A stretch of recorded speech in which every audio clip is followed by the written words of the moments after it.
Seria muito bom se o lugar de recordação dos mortos fosse realmente planejado como um parque para os vivos. Essa é a imagem que os jardineiros do cemitério gostariam de transmitir. Um parque em que os adultos pudessem comer seus sanduíches e as crianças pudessem brincar.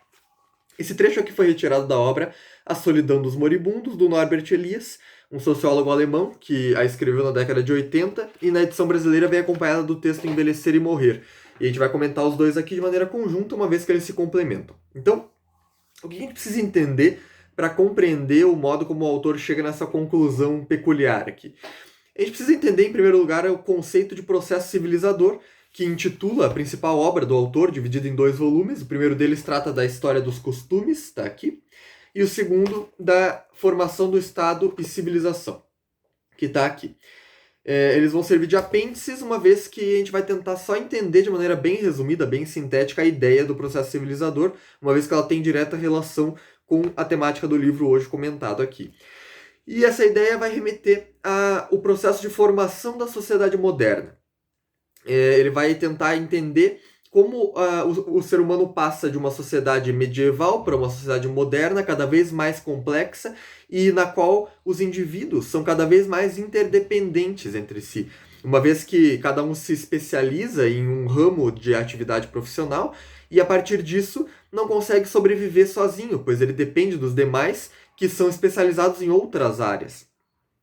Qual que é a consequência disso? A consequência é que, uma vez que você vive numa sociedade de forma interdependente, você não pode entrar em conflitos desnecessários, uma vez que, se você fizer isso, você provavelmente vai sofrer uma represália desse tecido social. E já que você depende desse tecido para viver, você vai tentar evitar ao máximo entrar em conflitos desnecessários.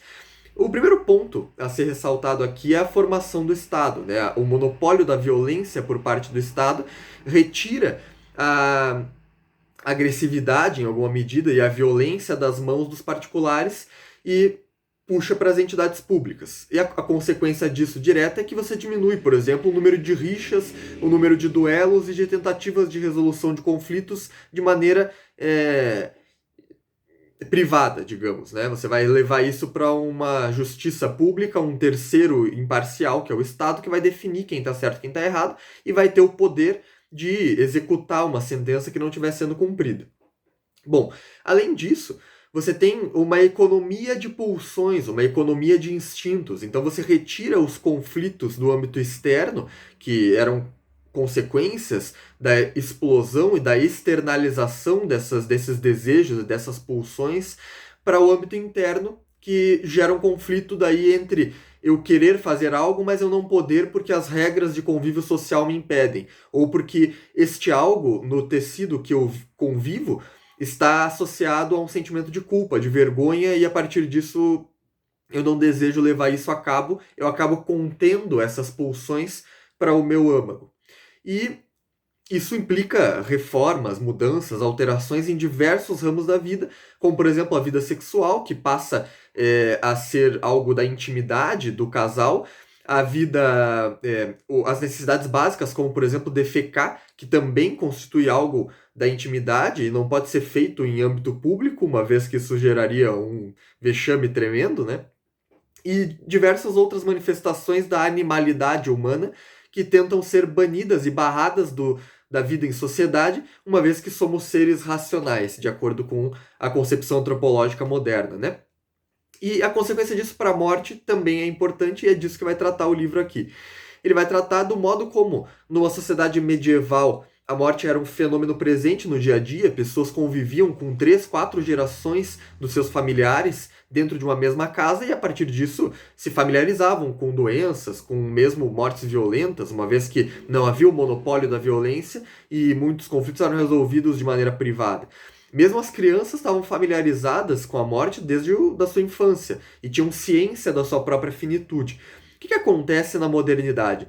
Com o monopólio da violência por parte do Estado e a diminuição dos conflitos interpessoais, bem como com a especialização da profissão médica, o desenvolvimento tecnológico, você acaba tendo uma privatização da doença e da morte, que vai ser levada para os hospitais e para os cemitérios. A família deixa de lidar com o moribundo ou com o defunto, e a morte passa a ser associada cada vez mais ao envelhecimento e à doença, uma vez que as mortes violentas acabam diminuindo progressivamente.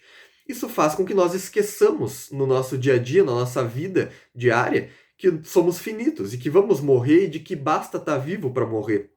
A partir disso, a gente associa a morte ao doente ou ao idoso e deixamos eles sozinhos nas mãos de especialistas. E não só porque eles são mais capacitados para lidar com essas situações, mas também porque nós temos medo de lembrar da nossa própria finitude quando entramos em contato com os doentes e idosos, ou mesmo quando vamos a um cemitério e vemos aquelas lápides anunciando que o fim está próximo e uma hora a gente vai estar lá junto com os demais. Então, para tentar remediar alguns dos efeitos nocivos que isso pode trazer para a vida, como traumas ou mesmo esse afastamento que acaba gerando tristeza para as pessoas que ficam sozinhas, a gente deveria, de acordo com o autor, meio que investir em uma espécie de educação para a morte. Familiarizar as pessoas com a ideia da morte, como estamos familiarizados nesse ano de pandemia, né? Para que justamente quando irrompa alguma coisa como uma pandemia, uma doença, uma catástrofe, isso não seja tão impactante e nós saibamos lidar com as pessoas afetadas, com as vítimas de maneira melhor, de maneira mais humana, mais sentimental, dando conta da necessidade de afeto que essas pessoas precisam nesses momentos difíceis. Em suma, nas palavras do autor, a morte não tem segredos. É o fim de uma pessoa e o que sobrevive são as memórias que ela deixa nas demais que ficam vivas. É isso, obrigado. Espero que vocês tenham gostado. Se gostaram, dá um like aí no vídeo, se inscreve no canal e dá uma olhada nos vídeos anteriores, que tem bastante coisa bacana. E vai vir bastante coisa legal ainda para o futuro. Valeu, abraço.